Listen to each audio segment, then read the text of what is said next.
Hi everyone, today we will talk about how to fix or how to solve Twitter video quality. To know how to fix or how to solve Twitter video quality, you should just go to settings like this. You will click.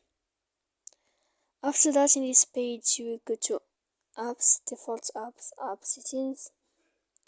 When you will see this list, you will go down to find the application of Twitter and you will enter.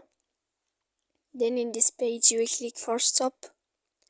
When you will end this, you will enter to storage. After that, in this page you will click clear cache. Then you will go to click clear data.